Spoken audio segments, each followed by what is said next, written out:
Pada saat ini, di planet yang sama dengan kelompok Xiaoyan, Feng Xichang juga datang dan mengamati sekelilingnya. Dia berkata, "Akhirnya kami berhasil menyingkirkan orang-orang gila itu. Kupu-kupu penjara instan telah dicuri. Ada juga bintang berbahaya di dekat sini. Aku ingat ada naga hitam berkepala 2 di bintang ini. Naga itu sangat kuat. Kita harus menemukan beberapa tim untuk menghadapinya."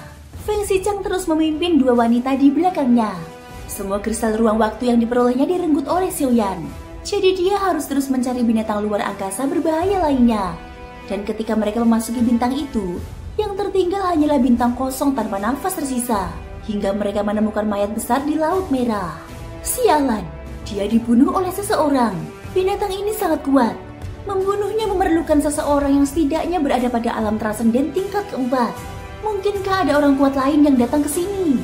Ayo pergi. Aku ingat ada juga beberapa bintang berbahaya di dekat sini. Binatang ini adalah gajah matan tutul Netherworld. Aku sudah mencoba berkali-kali sebelumnya dan tidak pernah berhasil membunuhnya. Namun, dia tetap terbunuh. Feng Xichang mendatangi bintang-bintang berbahaya yang dikenalnya. Dia penuh percaya diri dan berpikir tidak akan ada seorang pun yang berani memprovokasi binatang buas luar angkasa yang berbahaya di bintang-bintang ini. Ada banyak binatang buas di planet ini, tetapi mereka semua dibantai. Iblis macam apa yang melakukan ini hingga membunuh mereka semua? Feng Xichang bergumam dan terus bergerak maju, mencari bintang-bintang terdekat dan bintang-bintang berbahaya yang diketahuinya. Seperti yang diduga, semua binatang luar angkasa berbahaya di sana sudah dimusnahkan. Sialan, iblis macam apa ini? Dia membunuh mereka semua.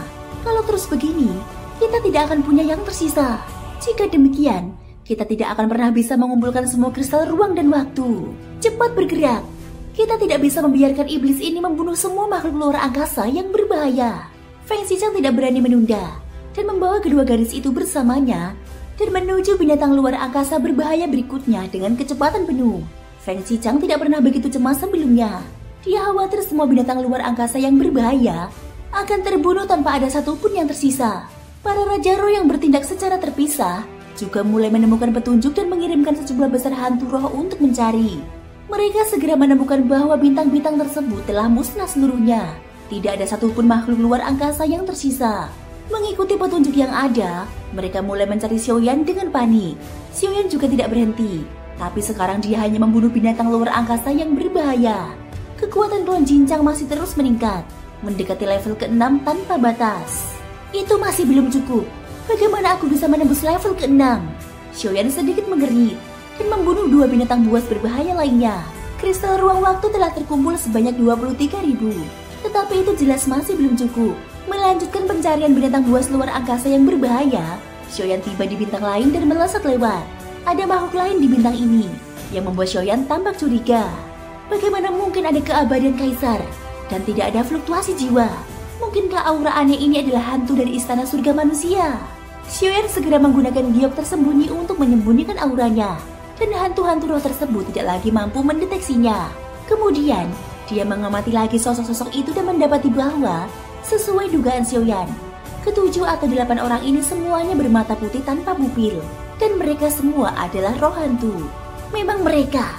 Tampaknya istana surga manusia berusaha sekuat tenaga untuk menemukanku. Ini cukup menarik. Aku bisa merasakan bahwa rasa krisis itu tidak datang dari istana surga manusia, tetapi dari orang lain. Xiaoyan mengabaikan roh-roh hantu ini dan terus mencari binatang buas luar angkasa yang berbahaya di planet ini. Kuncinya adalah meningkatkan kekuatan klon Jinchang ke tingkat ke-6. Xiaoyan memilih untuk menyerang binatang luar angkasa yang berbahaya ini secara langsung, mencoba menyelesaikan pertempuran dalam waktu sesingkat mungkin. Pertarungan melawan monster luar angkasa yang berbahaya berlangsung begitu sengit, hingga menarik perhatian orang-orang kuat lainnya di planet ini. Roh-roh hantu juga tertarik dan ketika mereka tiba, yang tersisa hanyalah mayat seekor binatang luar angkasa yang berbahaya. Xiaoyan terus bergerak maju. Karena auranya terhalang oleh batu giok tersembunyi, maka sangat sulit bagi roh-roh hantu untuk menemukannya. Istana surga manusia dan Raja Roh, para pengkhianat ini harus diberi pelajaran. Xiaoyan tidak melambat. Dia tidak peduli apakah dia ketahuan atau tidak. Dia terus bergerak maju. Namun, jejaknya segera ditemukan oleh kelompok Raja Roh ini, yang segera mulai mencari bintang-bintang berbahaya. Setelah membunuh 2 binatang luar angkasa dan terus mengumpulkan kristal ruang waktu, jumlahnya telah mencapai 30.000. Xiaoyan lalu berkata, tampaknya Selanjutnya level kelima dan keenam adalah rintangan. Setelah melahap hampir 7 binatang buas luar angkasa yang berbahaya, Klon Cincang masih belum berhasil. Inilah sebabnya mengapa Suqian Tai takut pada Lord Su. Hal utama adalah adanya kesenjangan kekuatan yang besar di antara mereka. Di sisi lain, meskipun Raja Roh dari Istana Surga Manusia tidak menemukan Xiaoyan, mereka telah menemukan sesuatu yang aneh. Pasti ada alasan mengapa makhluk-makhluk luar angkasa berbahaya ini dibunuh satu demi satu. Berdasarkan petunjuk yang diperoleh, mereka pun segera melancarkan pengejaran terhadap Xiaoyan, menerobos berbagai bintang berbahaya dengan kecepatan tinggi. Pada saat ini Xiaoyan tiba di ruang berbahaya ke-8.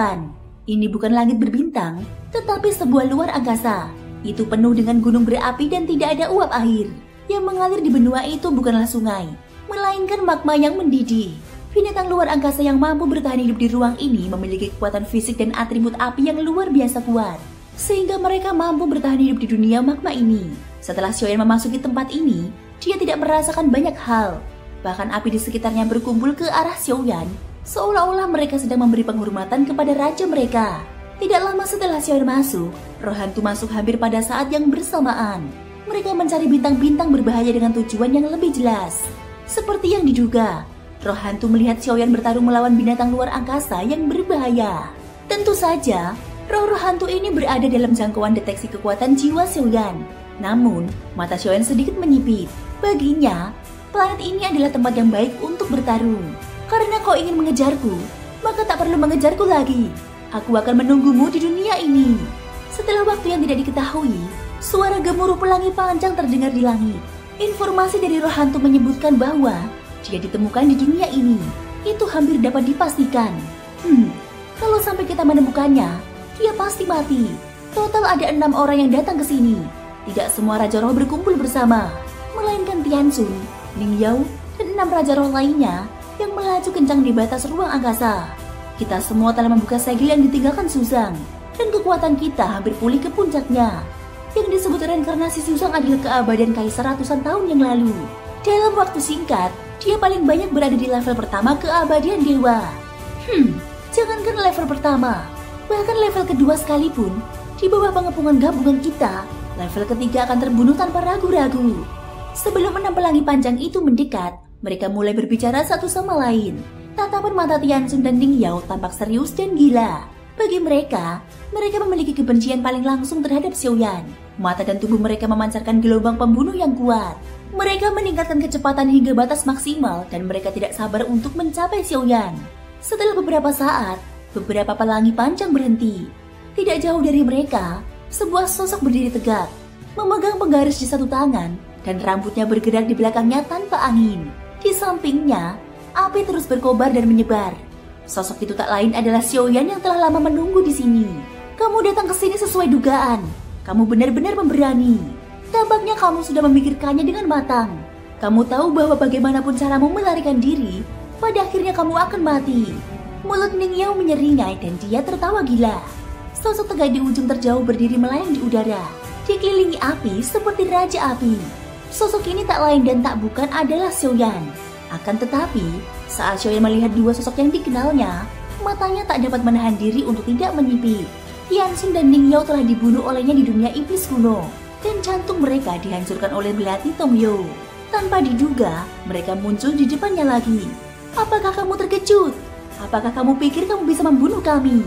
Ning Yao perlahan mendekati Xiaoyan dengan senyum sinis di wajahnya. Memang luar biasa, tapi hidup atau matimu tidak terlalu penting sekarang. Xiaoyan tersenyum tipis.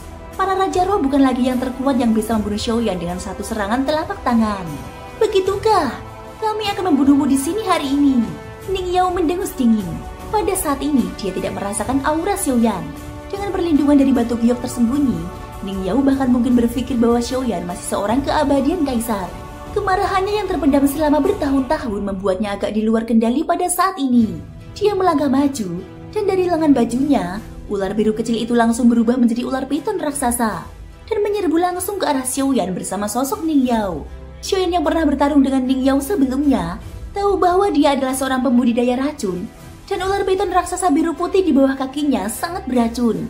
Menghadapi Ning Yao, Xiaoyan tidak mengelak sama sekali. Ia bahkan berdiri di sana, menunggu ular piton berbisa berwarna biru putih itu mengaum ke arahnya dengan mulut hitamnya yang besar. Angin menderu dan kabut beracun menyelimuti sekelilingnya.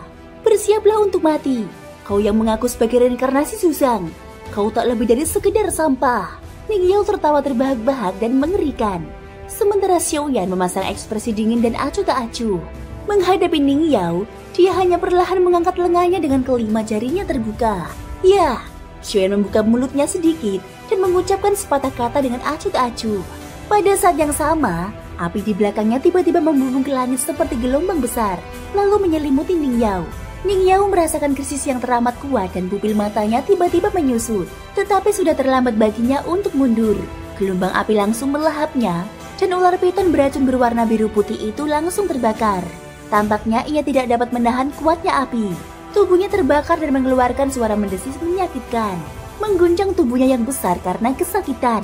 Sesaat kemudian, dia pun ditelan oleh lautan api. Kemudian Ning Yao muncul dari lautan api dengan ekspresi menyedihkan di wajahnya.